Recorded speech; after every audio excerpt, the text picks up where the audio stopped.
সঠিক নিয়মে যদি আপনি এই হালিমটা রান্না করেন, এই হালিমটা খেতে হবে অনেক বেশি মজার।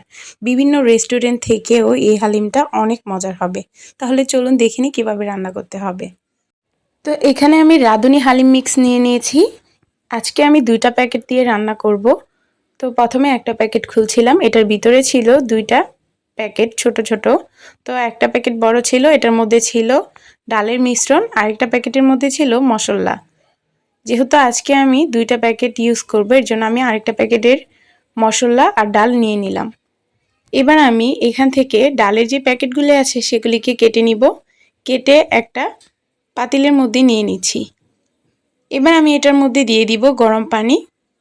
তো এখানে আমি গরম পানি দিচ্ছি, এই ডালটা যেন একদম ভিজে থাকে, আর ফুটান্ত গরম পানি দিচ্ছি। এতে করে ডালটা একদম ভিজে থাকবে আর নরম হয়ে যাবে। তো এটাকে আমি আধা ঘন্টার জন্য ভিজিয়ে রাখবো। তারপর আমি চলে যাব রান্না করতে। আজকের হালিম রান্নার জন্য আমি ইউজ করব গরুর পায়া, চর্বি, হাড়, এগুলি ব্যবহার করব। এখানে কোনো মাংস ব্যবহার করব না। আপনারা চাইলে মাংসও ব্যবহার করতে পারেন, কিংবা আপনারা মুরগি দিয়েও করতে পারেন। তো এরকম হাড়গোড় দিয়ে হালিম রান্না করলেও অনেক বেশি মজার হয়। এবার আমি একটা হাঁড়ির মধ্যে তেল দিয়ে দিলাম, হাঁড়িটাকে চুলায় বসিয়ে দিয়ে এটার মধ্যে দিয়ে দিচ্ছি পেঁয়াজ কুচি। পেঁয়াজটাকে আমি বাদামি করে ভেজে নিচ্ছি। যেহেতু আমি গরু দিয়ে এই হালিমটা রান্না করছি, এর জন্য মশলার পরিমাণটা একটু বেশি দিব। আপনারা যদি মুরগি দিয়ে রান্না করেন তাহলে মশলাটা একটু কম দিবেন। তো এখানে আমি এক্সট্রা মশলার মধ্যে দিয়ে দিলাম আদা রসুন বাটা, দিয়ে দিয়েছি 3 চা চামচ আদা বাটা, 3 চা চামচ রসুন বাটা। এবার দিয়ে দিলাম সামান্য পরিমাণ পানি। অবশ্যই আদা রসুনটাকে ভালো করে আগে একটু ভেজে নেবেন।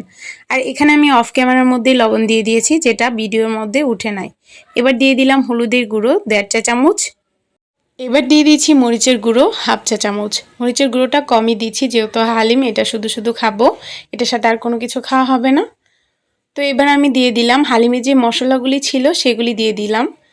তো 2টা প্যাকেটের থেকেই মশলা দিচ্ছি, শুধুমাত্র একটা প্যাকেট থেকে অল্প একটু হালিমের মশলা আমি রেখে দিয়েছি। এটা একদম লাস্টের দিকে দিব, তাহলে হালিম থেকে খুব সুন্দর একটা ফ্লেভার আসবে। তো মশলাটাকে ভালো করে কষিয়ে এটার মধ্যে দিয়ে দিলাম হাড়গুড়গুলি, দিয়ে ভালো করে নাড়াচাড়া দিয়ে এটাকে একটা ঢাকনা দিয়ে ঢেকে দিব। তো এই মুহূর্তে হালিমের কালারটা, হালিমের যে মাংসের কালারটা আছে এটা একটু কালো কালো দেখা যাচ্ছে। এটা হচ্ছে মশলার কারণে, একটু পরেই কালারটা চেঞ্জ হয়ে যাবে। তো এই তো মাংসটাকে আগে ভালো করে কষিয়ে নিচ্ছি। মাংসটা যতটা বেশি কষানো হবে ভালো করে, ততই মজা হবে হালিমটা। তো এই মাংসটা কষাতে কষাতে এক পর্যায়ে দেখতে পারবেন উপর দিকে তেল তেল চলে এসেছে, তখন বুঝতে পারবেন মাংসটা কষানো হয়ে গিয়েছে। এবার আমি মাংসর মধ্যে যে ডালের মিশ্রণটা আছে ভিজিয়ে রেখেছিলাম সেটা দিয়ে দিলাম। দিয়ে ভালো করে নাড়াচাড়ে দিয়ে এটার মধ্যে দিয়ে দিব পানি। পানিটা একটু বেশি পরিমাণেরই দিব, যেহেতু এখানে ডাল আছে আর গরুর হাড়গোড় আছে, এগুলি সিদ্ধ হতে হবে। তো পানিটা আমি একটু পরিমাণে বেশিই দিয়েছি, দিয়ে ভালো করে নাড়াচাড়া দিয়ে একটা ঢাকনার সাহায্যে ঢেকে দিব।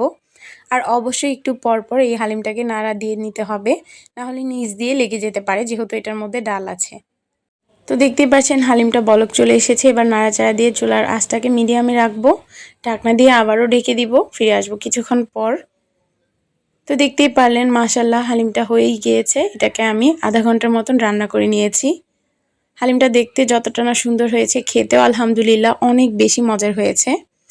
এবার আমি হালিমটাকে ফাইনালি বাগার দিয়ে নিব।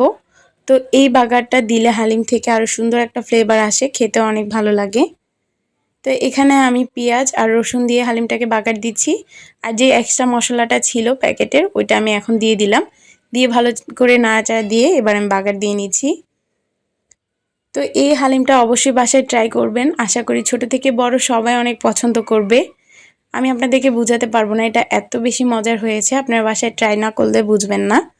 তো এই তো এবার আমি একটা বাটির মধ্যে হালিমটাকে নিয়ে নিচ্ছি। তো হালিমটাকে বাটিতে নিয়ে নিয়েছি। এবার এটার মধ্যে দিয়ে দিব ধনিয়া পাতা, আদা কুচি, আরও দিয়ে দিব পেঁয়াজ বেরেস্তা, লেবুর রস, কাঁচামরিচ কুচি। তো যে যেরকম ঝাল খেতে পছন্দ করেন, যদি ঝাল না খান তাহলে কাঁচামরিচ দেওয়ার দরকার নেই। আর যদি ভাবেন যে ঝাল খেতে চান তাহলে একটু কাঁচামরিচ দিয়ে নেবেন। তো মাশাআল্লাহ দেখতে যতটা না সুন্দর হয়েছে, খেতে আলহামদুলিল্লাহ অনেক বেশি মজার। আপনারা অবশ্যই বাসায় ট্রাই করবেন, ট্রাই করে আমাকে কমেন্ট করে জানাবেন। আজকের মতন এই পর্যন্তই। আল্লাহ হাফিজ।